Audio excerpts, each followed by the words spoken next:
welcome to another episode of Wellbeing Matters. I'm Jess, your wellbeing coach and chaplain. I hope you're going well. We are partway through our series on emotional regulation. And if you haven't already watched the first couple of videos in this series, I encourage you to go back and check them out.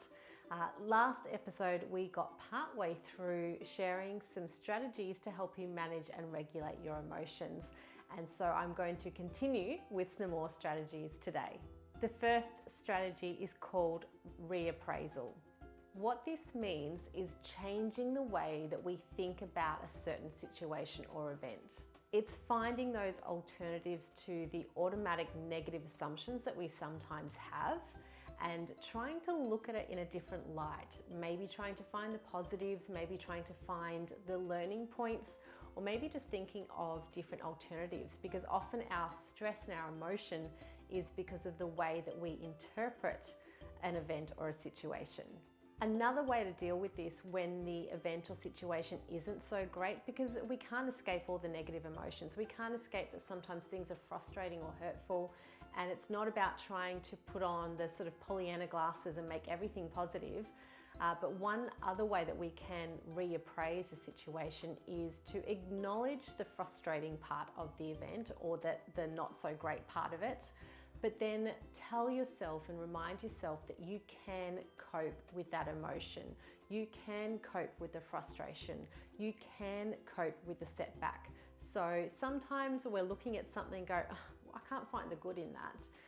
So acknowledge that, but then remind yourself that you have the strengths and the abilities to cope with this difficult situation. So that's one of the strategies, is to reappraise or to reinterpret what's happening.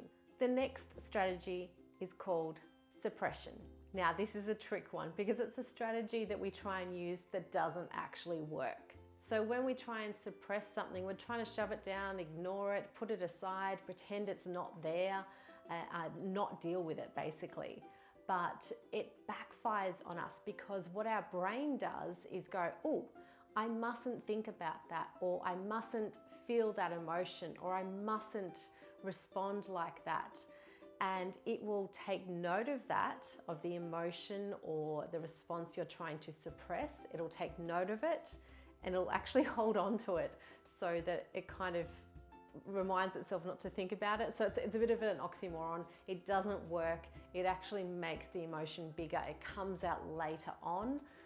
So just think about if you've been trying to suppress all those negative emotions and frustrations through the day and you haven't had any outlet for them whatsoever, you haven't acknowledged them at all, and then you walk through the door and you see a mess and you just explode. So that's often where that comes from, is because we've been trying to suppress things all day long and eventually it just comes out. So suppression is a strategy we try and use.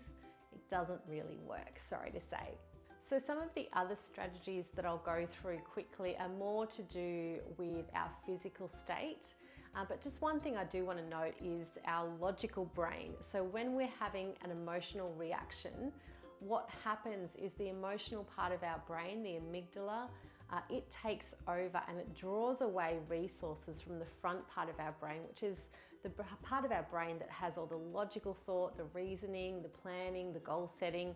That starts to shut down and our emotional part of the brain starts to take over and we get hijacked, which is often why we have that big emotional reaction and get triggered or lose our cool in the moment, is because that front part of the brain, the reasoning part of our brain, is actually depleted of resources. It's being shut down because the emotional part's taking over.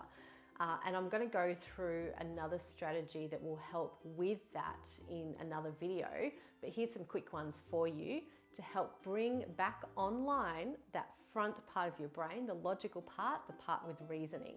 So one of the ways to do that is simply by doing something like counting. So counting from 10 to 1 or reciting your phone number. Something that involves reason and logic and numbers, and it's going to switch that part of the brain back on. So that's why the counting technique is quite good when you're feeling overwhelmed. Perhaps even, just reciting your address or your phone number can also help switch that part of the brain back on. Another option is grounding techniques. Now we've got some older videos on grounding techniques. We'll pop a link below, but those are the things like there's a 5, 4, 3, 2, 1 technique. So it's sort of 5 things you can see, 4 things you can hear, and you work your way down. And that brings you back to the present moment. Another really good one is breathing. Huge. Never underestimate the power of breathing to bring you back into the present moment, but also it actually physically changes your body. It switches back on your rest state. So when you're feeling hyper alert, hyper emotional, and in that fight-flight mode, it's really helpful to take a few deep breaths and even count your breaths. So just breathing in for 5 seconds, breathing out for 5 seconds, and just count your breaths and take a few moments to take a few deep breaths, because that will really change your physical reaction when you're emotionally heightened as well. Mindfulness is another great technique. Now, this is really all about training your brain to pay attention. It's just attention training, and it's helpful to refocus our brain when we need to refocus it. So it's really learning how to experience an emotion without reacting to it, how to non-judgmentally sit with it, and how to refocus your attention so that you don't have that big reaction. So practicing that on a regular basis will actually help you in the moment. So doing things like breathing, mindfulness, grounding techniques on a regular basis help you access them a lot more quickly in the moment when you're triggered and starting to feel a bit emotional.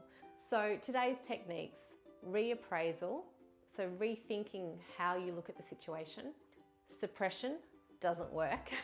Finally, the physical techniques that will switch back on the logical part of your brain and relax your body. So things like counting from 1 to 10, saying your phone number, breathing deeply, other grounding techniques, and mindfulness practices.